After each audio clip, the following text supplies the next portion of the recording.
sejam bem-vindos a mais um episódio do Eu e Deuses. Mais uma vez, eu, Daniela Benetti, me junto à imperial Camila Kintzel nesse podcast bissemanal para narrar as lendas mais fundamentais, os mitos que constroem civilizações, o folclore que dá vida aos lugares. O mito de hoje é um pedido do ouvinte Igor Rubner, que se interessa por história antiga e quer ouvir tudo sobre os gêmeos romanos Rômulo e Remo. Igor, esse episódio é pra você. Curta e compartilha pra gente continuar trazendo lendas da Terra da Pizza aqui no nosso podcast. Mamma mia!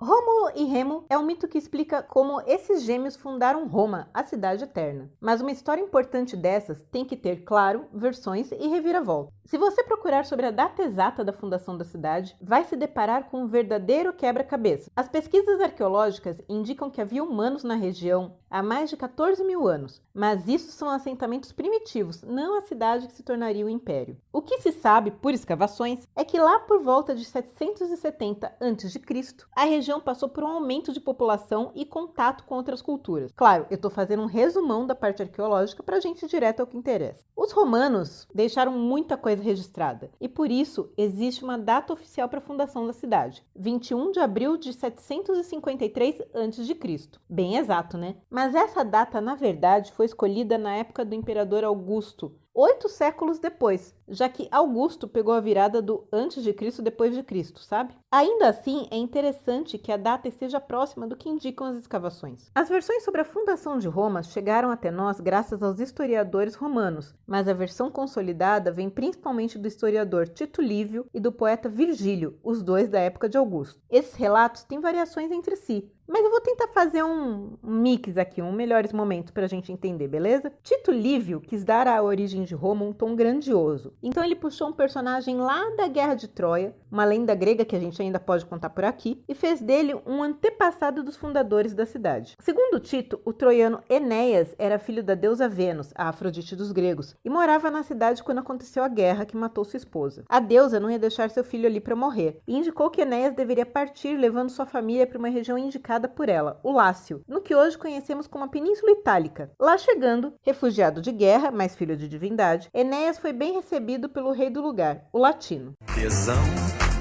sedução, libido no ar.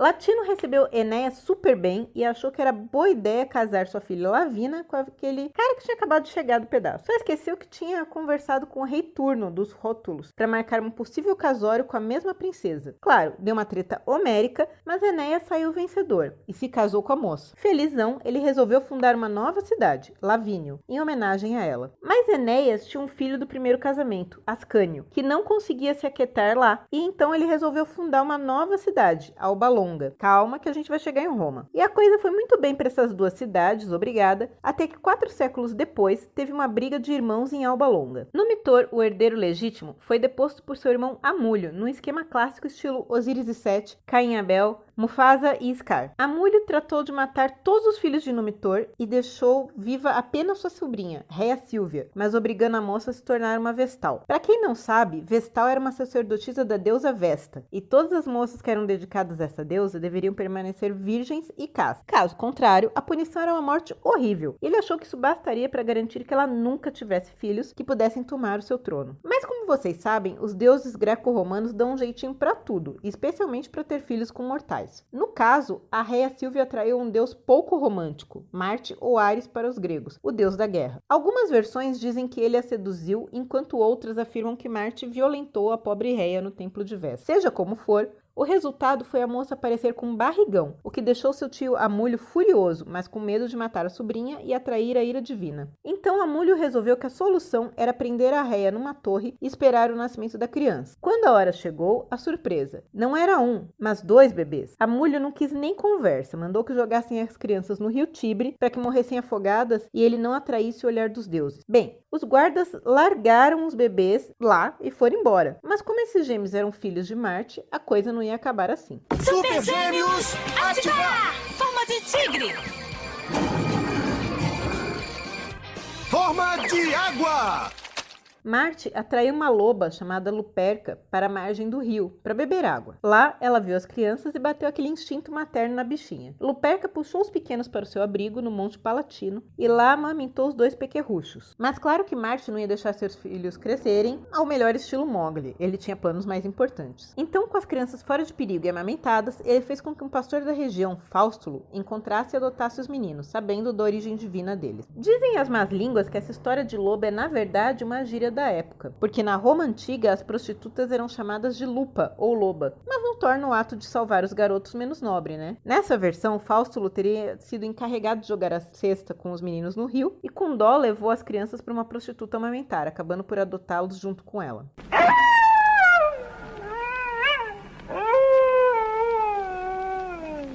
Bem, os rapazes cresceram sem saber de nada, mas se destacando sempre na caça, corrida e em quaisquer atividades físicas. E, por serem filhos de Marte, viviam arrumando encrenca na região. Um dia, os gêmeos foram enviados para recuperar um rebanho que fora levado por pastores da região de Alba Longa, e o caldo engrossou. Remo arrumou briga e acabou preso, sendo levado ao rei Amulho. Faustulo achou melhor contar a Rômulo a verdade sobre o nascimento dos dois e o perigo que Remo estava correndo nas mãos do tio-avô. Rômulo saiu como um louco, reuniu um grupo de camponeses que estava bem de saco cheio de Amulho e seus abusos e marchou para Alba Longa para libertar seu irmão. A marcha de Rômulo foi empolgando a galera, e quando ele chegou no castelo em Alba Longa, a coisa já tinha virado uma revolta imensa na cidade, com invasão e tudo mais. Rômulo confrontou Amulho e matou seu tio-avô, para então libertar Remo. Ao fazer isso, descobriu que o antigo rei, Númitor, estava vivo e preso no castelo. Amulho teve coragem de matar os sobrinhos, mas não o próprio irmão. O pai adotivo dos meninos, Faustulo, conta para o rei sobre a origem dos gêmeos e Númitor, feliz, nomeia os 2 como herdeiros.